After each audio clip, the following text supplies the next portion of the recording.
जब ये नीच मनुष्य दूसरों को कष्ट देना, झूठी गवाही देकर के फंसा देना, पैसे के बल से, ध्यान से सुना जाए, पैसे के बल से निर्दोष को दंड दिलाना या निर्दोष को दंड देना। एक वकील साहब कह रहे थे अपने यहां जो है कि हमको तो वकालत पढ़ाई ही इसीलिए गई कि जो हमारे पास आवे हम उसको जितावें। भाई ठीक है, सांसारिक व्यवहार में आपको ऐसी शिक्षा दी गई होगी, लेकिन हमारा अध्यात्म ऐसी शिक्षा नहीं देता। अध्यात्म शिक्षा देता है कि तुम अपनी वकालत का प्रयोग दूसरों की रक्षा करने के लिए करो, और जो जुर्म करने वाले लोग हैं उनको दंड देना मानो उनको पवित्र करना है। अगर आप जानते हैं ये जुर्म से युक्त है, दोष से युक्त है, और पैसे के बल से उसको निर्दोष साबित कर देते हैं, तो वो और आप दोनों दंड के भागी बनेंगे, परिणाम में आपको दुख भोगना पड़ेगा।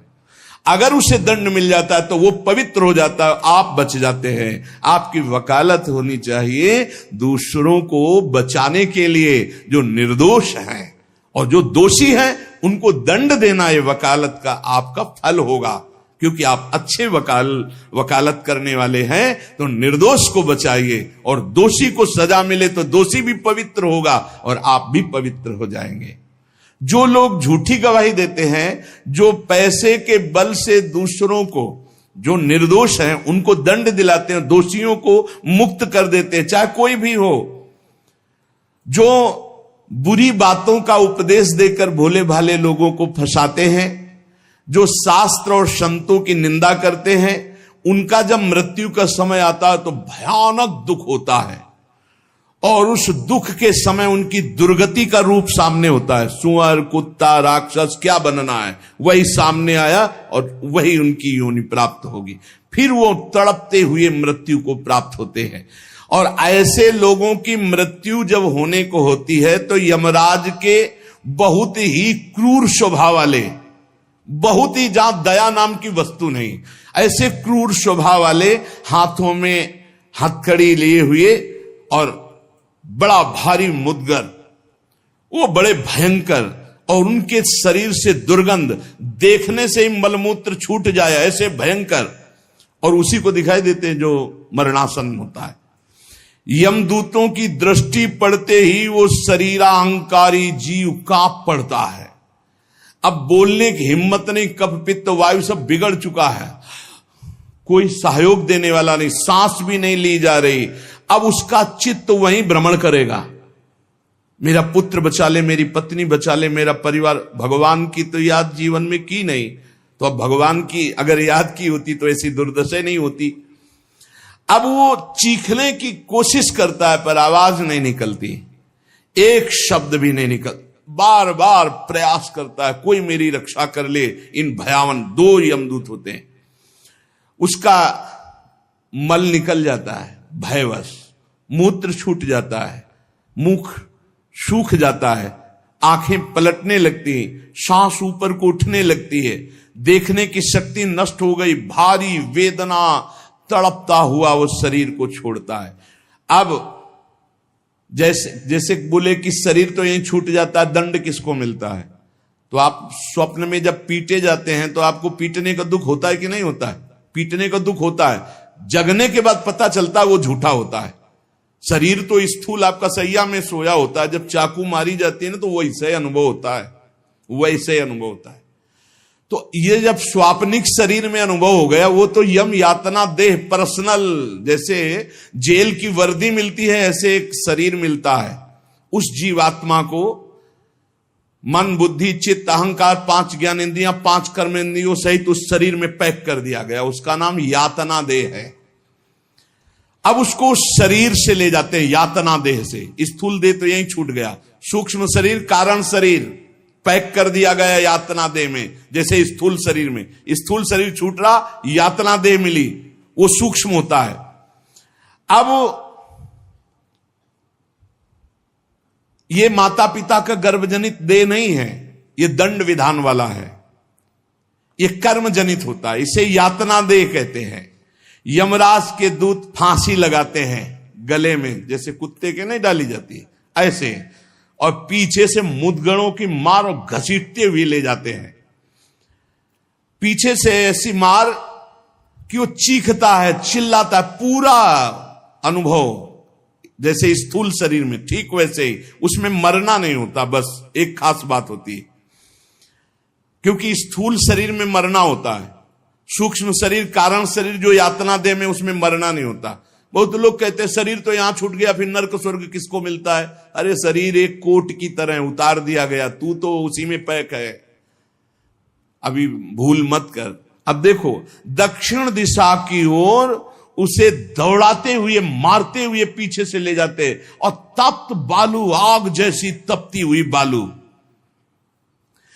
जैसे यहां कुश होते हैं ऐसे लोहे के कांटे होते हैं, उस पे चलना, कांटे फैले हुए हैं, कहीं लोहे की बड़ी बड़ी कीलें गड़ी हुई हैं, कहीं लोहे की कंकरीली ऐसी भूमि, लोहे के ऐसे सैकड़ों कांटे जैसी, गुखरू जैसी ऐसी डाल दी गई हैं लोहे की, और अत्यंत कठोर, जब उसमें पैर रखते हैं भारी कष्ट, पीछे से मार, वहां दया नहीं है।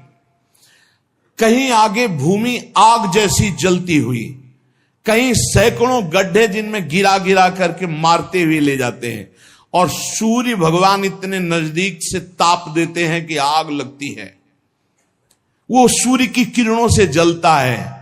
ऐसे यमराज के उस मार्ग में घसीटते हुए यमराज के दूत ले जाते हैं, यमपथ, और बीच बीच में दूत उनको कठोर ताड़ना देते हैं, रोक रोक के, मरना है नहीं। जिस समय जीव को घसीट कर ले जाते हैं, सैकड़ों घुड़कियां मार, इस तरह का कष्ट हो, अभी ये ब्याज है, नरक नहीं पहुंचा, अभी तो यात्रा है। बिना किसी सवारी के यात्रा होती है 48 मिनट 2 घड़ी में। जो मनुष्य यहां छत्र दान किया है किसी को, श्री जी को, बिहारी जी को, गुरुजनों को, आचार्य जनों को छत्र दान किया, तो जब वो जाता है तो ऊपर के ताप से बच सकता है, उसे वही छत्र मिलेगा। और जो किसी को पूज्य जनों को पादुकाएं दान की है, फिर उसको पादुका, अगर अन्न दान किया है तो रोक के भोजन, ये मोक्ष नहीं, कल्याण नहीं, दान पुण्य से नहीं होता, ध्यान दीजिए। हां, उस भारी संकट के समय में तुम्हें भोजन मिल जाएगा, पौशाला खोला, पानी पिलाया तो तुम्हें पानी मिल जाएगा। और जो मूर्ख यहां आकर के ये सब नहीं किया तो जाना उसको भी यमपुरी है। भजन के बिना यमपुरी से नहीं बच सकते, दान पुण्य करके। अवश्य में भोक्तव्यम कृतम कर्म शुभा शुभम, इसीलिए समझ लो, सोचते हो कि हमने दान पुण्य कर दिया, अब हमारे लिए विमान आएगा परम पद का, जाना नरक ही पड़ेगा। बारी मथे घृत होए बरु सिकताते बरु तेल, बिनु हरि भजन न भवतरी या सिद्धांत पेल। भजन के बिना नहीं, इसलिए कह राधा राधा राधा। अब इस प्रकार की यात्रा, अनेक प्रकार से कष्ट भोगता हुआ पाप पीड़ित जीव धर्मराज के नगर में पहुंचा। अब वहां सेकंड के कम हिस्से में हिसाब हो जाता है। ऐसा थोड़ा क्या नाम है, कहां से लाए हो, क्या क्या किया, ऐसा नहीं, 1 सेकंड के कम हिस्से में बहुत लाइन लगी हुआ।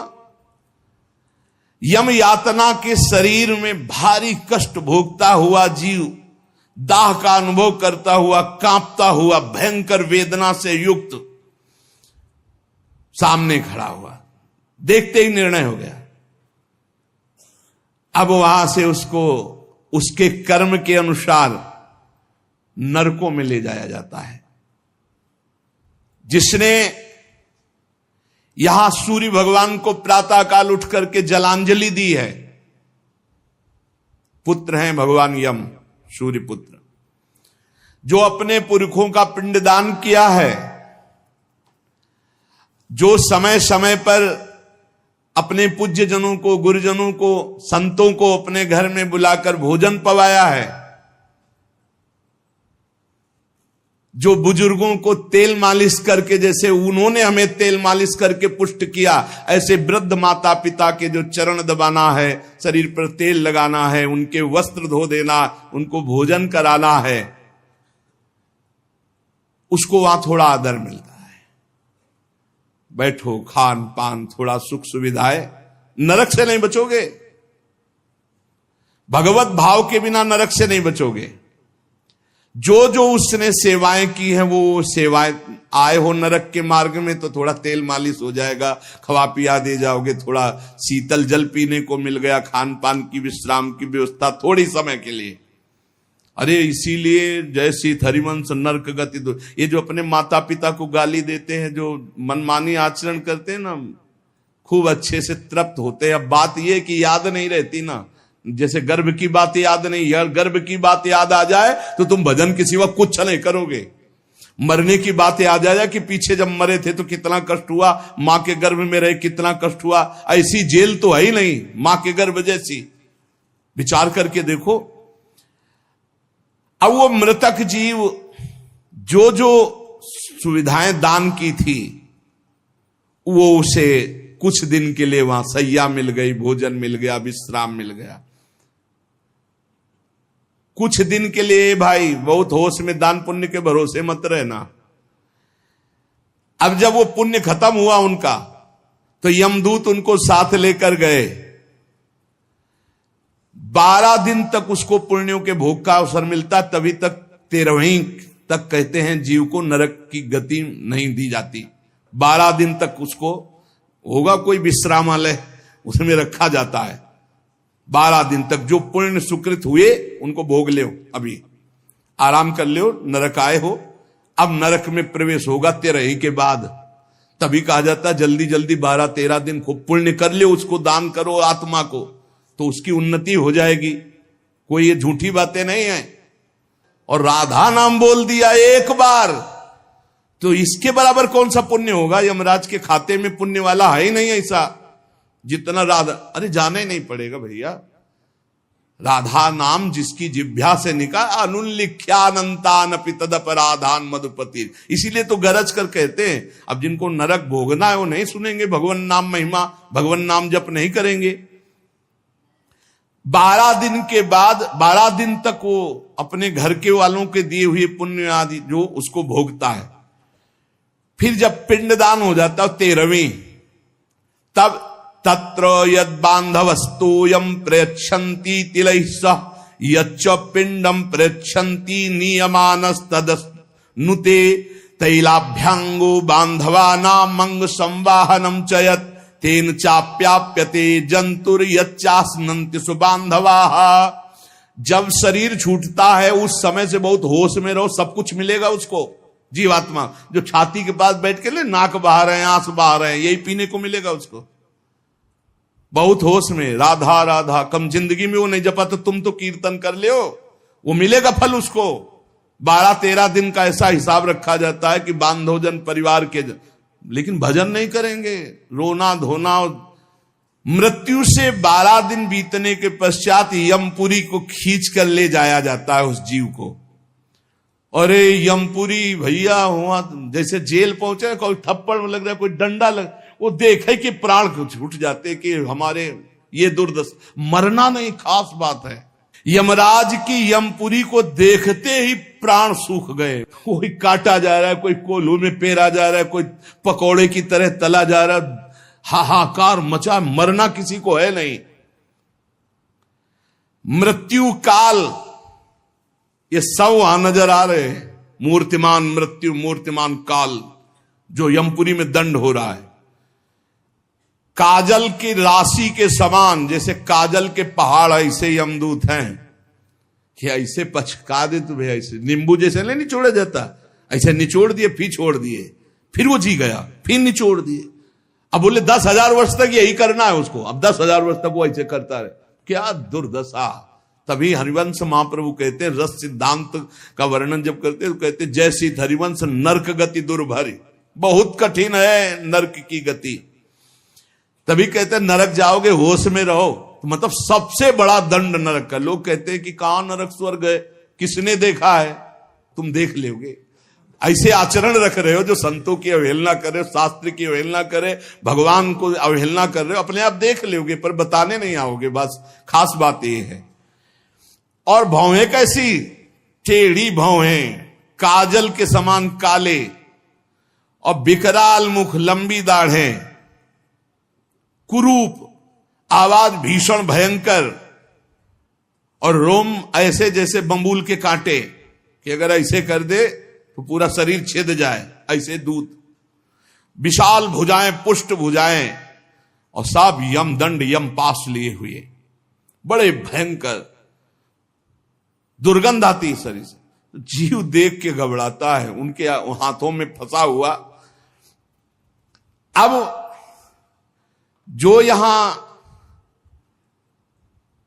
पराये पुरुष से रति करती है, अपने पति को धोखा देकर, जो अपनी पत्नी को धोखा देकर दूसरी पराई स्त्री से, पतिवंचक पर पति रति करई, रौरव नरक कल्प सत परई। ऐसे ही पुरुष को, ऐसे स्त्री को। रौरव का बड़ा भयानक स्वरूप है। रौरव नरक की लंबाई चौड़ाई 2000 योजन है। 1 योजन 4 कोश और 1 कोश 3 किलोमीटर। 2000 योजन कितना हुआ? 4 दूनी 8, 8000 कोश। 2000 का 4 तो 8000 हुआ, और 8 त्रिक 24,000 किलोमीटर का है। 24,000 किलोमीटर का, और गड्ढा रूप है जिसकी बहुत गहराई है। यह नरक बड़ा दुखदाई है। इसमें अंगार रास बिछी हुई है, आगों की अंगार रास, दहकते हुए अंगार, बहुत ही। अब जो स्त्रियां पराये पुरुष से, तो वैसे ही सैया अंगार की और तपता हुआ आग का पुरुष। अब भैया वहां जो पुरुष पराई स्त्री से, ये लिव इन रिलेशन, ये गर्लफ्रेंड, तुम्हारा इंतजार हो रहा है रौरव में, नंबर लिख गया है। तस्मात् शास्त्रम प्रमाणन्ते, पशुवत आचरण नहीं। इसीलिए भारत भूमि में जन्म होना शास्त्रों में महानता का वर्णन किया गया, क्योंकि धर्म का पूर्ण यहां पालन करने वाले जन होते हैं। जो नहीं करते उनके लिए व्यवस्था है। अब उसके भीतर यमराज के दूत उस पापी जीवात्मा को, अब वहां स्त्री पुरुष तो है नहीं, वो तो शरीर पहले ही छूट गया। अब यातना देह, वो जेल की वर्दी, यातना देह नरक की वर्दी, धधकती आग में वो जल रहा है, चीख रहा है, पग पग पर भुन भुन कर गिर रहा है, न मूर्छा न मरण, रात दिन चीखता रहता है, जलता रहता है। दौड़ना है 28,000 किलोमीटर, बस उसी में दौड़, आनंद लीजिए। कितने दिन? बोले सहस्त्रों वर्ष, 1-2 वर्ष नहीं, सहस्त्रों वर्ष। ऐसे पापियों की शुद्धि नरक में की जाती है। फिर जब वहां से निकलते हैं तो कीड़े मकूड़े, पतंगे, हिंसक जीव, मच्छर, वृक्ष, ऐसी योनियों को प्राप्त होते हैं पापी जीव। या मनुष्य योनि में आए, पाप बहुत नष्ट हो गए वहां, तो यहां कुबड़ा, नाटा, बड़े घृणित शरीर वाले, जो अवशिष्ट पाप बचते हैं थोड़े। आप कहोगे नरक भोगने के बाद भी अवशिष्ट बचे? कि हां, जैसे यहां किसी को सजा दी जाती, 20 साल की सजा और 1 लाख रुपया जुर्माना। अरे जब जेल ही दे दी तो जुर्माना का? बोले नहीं, जुर्माना है। तो जो जुर्माना हुआ उसका ये दंड है मृत्यु लोक में, समझ लो। जैसे लोग प्रश्न कर देते, हमें आज समझ में नहीं आता, जब नरक भोग लिया तो फिर यहां क्यों भोगना पड़ता है? तो तुम्हारी समझ में नहीं आता, जब 20 साल की सजा दे दी, 1 लाख जुर्माना रख दिया, वो जुर्माना ये मनुष्य से भजन कर ले हो, नहीं तुम्हारी दलीलें काम नहीं आएंगी। इस प्रकार पाप करने वाले जीवों को विविध प्रकार के नरकों में पिताजी कष्ट दिया जाता है। सुमति महाराज कह रहे हैं, जब यहां से कोई पुण्यात्मा पुरुष गति करता है तो वो पुण्य लोकों को ले जाया जाता है। उसके साथ गंधर्व लोग गीत गाते हुए चलते हैं, आगे आगे अप्सराएं नृत्य करती हैं, और वो विमान पर बैठा आभूषणों से सुसज्जित, समय समय पर मीठा जल ये सब सुविधाएं भोगता हुआ स्वर्ग जाता है, और वहां अपने पुण्य के अनुसार अप्सरा, विमान, महल सब सुविधाएं प्राप्त करता है। पर वहां भी जलता रहता है, क्योंकि उसके दिमाग में एक माला पहनाई जाती है उसके शरीर में। उसको बता दिया जाता है जिस दिन ये माला कुम्हला गई, यहां खोपड़ी के बल से नीचे फेंक दिए जाओगे, मृत्यु लोके विसंति। अब वो रोज माला देखकर जलता रहता है कि ये माला कभी, और जहां कुम्हलाना शुरू हुई तो भयंकर पीड़ा, ये सब छूट जाएगा, अप्सरा, महल, बड़ी सुख सुविधा में आसक्ति, और वो सब छूट जाएगी। अच्छा, ये दुख, और दूसरा एक दुख बगल में दूसरी अप्सरा वाला निकला विमान, जो उससे कई गुना सुंदर, कई, अब वो जल रहा है, उसको शांति नहीं। तब लगी कुशल न जीव कहूं, सपने हूं मन विश्राम, जब लगी भजत न राम कहूं, शोक धाम तज काम। पिताजी, जो मनुष्य यहां वीर्य को नष्ट करता है, बर्बाद करता है, उसमें जीवात्मा होती है। ये बहुत ध्यान देने, इनको इनाम में महारौरव नरक मिलता है, परिणाम में महारौरव नरक। ये जो अष्टमैथुनों का प्रयोग करके बिना शास्त्र मर्यादा के वीर्य को बर्बाद करते, जैसे शास्त्र मर्यादा है संतानोत्पत्ति के लिए, गृहस्थ मासिक धर्म के बाद, पवित्रता होने के बाद, भगवत चिंतन करते हुए भगवान की सृष्टि पूर्वक जो आराधना का भाव रख करके संतान उत्पन्न, बस उतने के लिए शास्त्र आज्ञा करता है। नहीं, मानव जीवन बहुत ही सावधानी के लिए, वीर में ये सब हम आप जैसे प्रकट हुए ऐसे जीवात्मा विराजमान है, उसको यथास्थान ना समर्पित करके और नष्ट कर देना, या फिर संतान नष्ट कर देना, या बहुत तरह से जो ये है, महारौरव नरक की प्राप्ति होती है।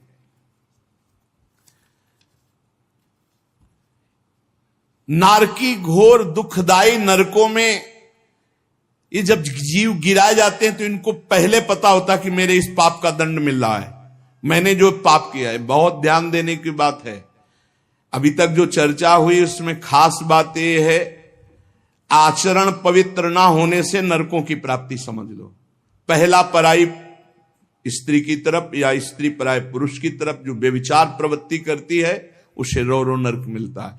यहां जो व्यर्थ में वीर्य नष्ट करते हैं अन्य प्रकार से, इसे खिलवाड़ न समझा जाए, मनोरंजन नहीं है। मानव देह बहुत बड़ी संपत्ति है जो भगवान की प्राप्ति के लिए मिली है। जैसे आप अभी पता चले कि आप शरीर को नष्ट करना चाहते हो तो हमारी भारत सरकार आपको बंदी बना लेगी। सरकारी संपत्ति, आप जी सकते हो, केवल सेवा कर सकते हो, कर्म कर सकते हो, लेकिन इसे नष्ट करने का अधिकार नहीं। तो भागवतिक भी दंड है इसमें। तो आपको जो संपत्ति मिली हुई है, आंख, नेत्र, कान, सब इंद्रियां, इनका सही मार्ग में प्रयोग करो। गलत प्रयोग करोगे तो दंड मिलेगा। तुम इसके स्वामी नहीं हो, तुम सेवक हो। ये भगवान की दी हुई वस्तु है, उसे दुखदाई नरकों में गिराया जाता है। दिमाग में बैठा लो ये बात।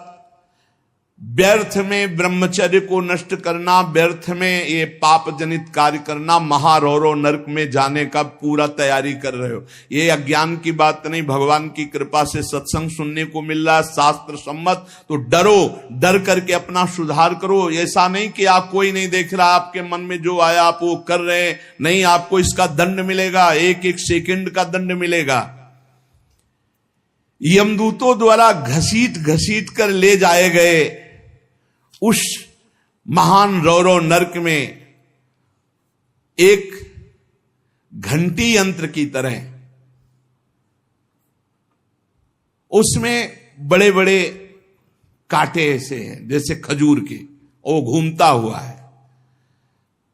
इसका विस्तार 12,000 योजन है। बरचौक 48,000 कोष, 12,000 योजन तांबे की सी तपती हुई धधकती हुई भूमि, और उसमें बिजली जैसा यंत्र घूमने, और बड़े बड़े खजूर जैसे कांटे, और ऊपर से उसमें फेंक दिया, तड़पता है ऐसे, बस उसी में तड़पते घूमते रहो। अरे बड़ा कष्ट में, वहां मरना ही नहीं है तो वहां पूरा खेल बहुत कष्ट का है। नीचे से धधकती आग, ऊपर से राउंड करने वाला बिजली का जैसे झूला, और उसमें बड़े बड़े कांटे, अब फेंक दिया गया, और तड़प कर दूसरी तरफ गिरता है तो कांटे कांटे कांटे, नीचे गिरता है तो आग, फिर उठाकर उसके होश में मनमानी आचरण नहीं। यमदूत उसके हाथ पैर बांध देते हैं, फिर उसमें डालते हैं। इसी महारौरो नरक में एक स्थान, उसी 12,000 योजन वाले में, कौआ बगुला बिच्छू मच्छर गिद्ध और इन सबकी चोंचे पूंछ सब लोहे की जैसी वज्र जैसी कठोर, उसे नोचवाया जाता है। किसको? ये जो नहीं भूंज के मुर्गा मुर्गी बकरी बकरा नहीं बड़े स्वाद से बोले चिमटी से खाते हैं ऐसे, वैसे चिमटी जैसी नोच, जिंदा नोच नोच के, होश में वहां कोई बचाने वाला नहीं। इसलिए कह रहे मान जाओ, बंद कर दो, अब लो नसानी अब ना न सही हो। इतने बड़े तुम भारत लेवल के विश्व लेवल के महावीर नहीं बनोगे मुर्गा बकरी और अंडा खा करके कि हाँ तुम्हारी जय हो जाएगी, पराजय हो जाएगी। बंद कर दे रे। ये मांस मछली जीवों की हत्या करना, मनुष्य जन्म बहुत सुंदर मिला है भगवत प्राप्ति के लिए। जिनके कानों में पड़ रहे हो हाथ जोड़कर प्रार्थना है, रौरव नरक महारौरव नरक की तैयारी मत करो, ये मुर्गा मछली बंद कर दो। इतने बड़े बलवान नहीं हो जाओगे कि यमदूतों को पटक दो। यमराज के पास लौट के गए, बोले बहुत धुनाई हुई है, वो तो केवल हरि पार्षद कर सकते, दूसरे नहीं। नारायण पुकारा तो हरि पार्षद आ गए, बचा लिया उसे। समझो, कौवे बगुले बिच्छू मच्छर गिद्ध, ऐसे मच्छर ऐसा जो पूरा ऐसे इंजेक्शन जैसे बड़े बड़े ऐसे वज्र के समान जिनकी चोचे मार मार करके नोचते हैं। अब वो व्याकुल छटपटाता है, आप जब कर्म सुधारने थे तब तो मनमानी आचरण करते हो। ये बहुत संभल के, ये हम इसीलिए सुना रहे हैं कि जो नहीं समझ रहे कुछ नहीं, देख लेना भैया, देख लेना। बोले कि यहां कोई देखने को मिलता है? हाँ देखने को मिलता है। मर्सरीज गाड़ी में लग गई आग, वो अंदर है, जिंदा भून गए। ये क्या है तुम्हें समझ में नहीं आ रहा है? तुम जिंदा भूंज के खाते हो तो समय तुम्हें जिंदा भूंज देगा। तुम दूसरे को काट के खाते हो, एक्सीडेंट हुआ, यहां घुसा, निकलने के चांस नहीं, तड़प कर मरो। कर्म को अवश्य में भोक्तव्यम कृतम कर्म शुभाशुभम। किस जन्म का कौन सा कर्म तुम्हें दंड दे दे, डरो। यहां सब कुछ दिखाई दे रहा है, तुम आंख खोल करके देख लो। एक बेटा है जो जीवन भर सुख देता है, एक बेटा है जो जीवन भर दुख देता है। एक पत्नी है जो देखते ही हृदय आनंदित हो जाए घर में जाते, और एक है कि देखते ही जलकर भून जाओ। एक पति है जो पूरे जीवन सुख देता है, एक है कि जीना मुश्किल। ये सब कर्मों का फल भोगना पड़ता है। अब दूषित बुद्धि के कारण जो जो पाप किया, 10 करोड़ वर्ष दूसरों का मांस खाने वाले के ये गिद्धादि नोच नोच के खाते, मरना वहां है नहीं। खा गए फिर मांस उदय, फिर खा गए फिर मांस उदय, होश में। अरे कुछ ना हो भैया, नमक रोटी खाओ, संयम से रहो तो बढ़िया बल आ जाएगा। शरीर में बल को तो तुम नष्ट कर रहे, ऊपर से डालने से क्या होगा? पक्का कहते हैं अगर आप 10 वर्ष ब्रह्मचर्य रहो तो तुम्हारे अंदर ऐसी सामर्थ्य आ जाएगी कि क्या करूं, कहां कौन सी मेहनत करूं, ऐसा तुम्हारे अंदर आने लगेगा। बचपन से ही धर्म विरुद्ध आचरण।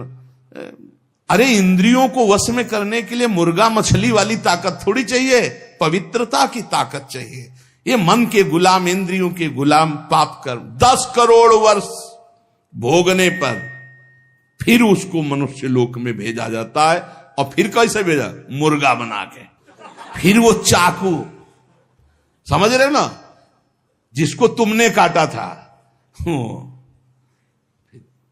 फिर बहुत बड़ा, इसीलिए कहा गया सेवक जी महाराज करें संस्कृति मांझ बरियाई के पायो मानुष